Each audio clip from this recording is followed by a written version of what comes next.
कि गंगा स्वर्ग में प्रवाहित होती है, लेकिन सृष्टि के देवता ब्रह्मा ने उसे वहां कैद कर रखा था। फिर ब्रह्मा ने गंगा को पृथ्वी पर भेजने का निर्णय लिया, लेकिन एक समस्या थी। गंगा की धारा अत्यंत प्रचंड थी और यदि वो सीधे पृथ्वी पर आती तो पृथ्वी जलमग्न हो जाती।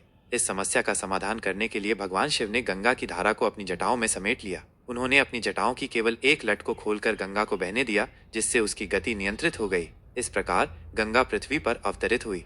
गंगा को माँ कहा जाता है क्योंकि वो जीवनदायिनी है और हर चीज को जन्म देती है। यह पवित्र नदी उस दिव्य नदी से आई है जिसे स्वर्ग में आकाश गंगा कहा जाता है। कहते हैं कि आकाश गंगा वास्तव में उन जलधाराओं का प्रतिबिंब है जो अब भी विज्ञान से परे हैं। वैज्ञानिकों ने ब्रह्मांड की आयु लगभग 14 अरब वर्ष आंकी है, लेकिन हिंदू दर्शन में सृष्टि की उत्पत्ति को एक बार की घटना नहीं माना जाता। हिंदू मानते हैं कि सृष्टि चक्रों में घटित होती है। प्राचीन सृष्टि का काल लगभग 8.6 अरब वर्ष का हो सकता है।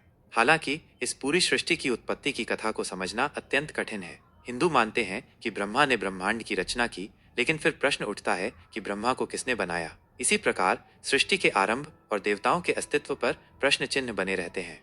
कहा जाता है कि ऋषियों ने अपनी गहन ध्यान अवस्था समाधि में सृष्टि की उत्पत्ति का रहस्य जाना, लेकिन ये ज्ञान उस चेतना के स्तर पर था जिसे साधारण लोग समझ नहीं सकते। इसलिए हम इसे दिव्य और अज्ञेय मानते हैं।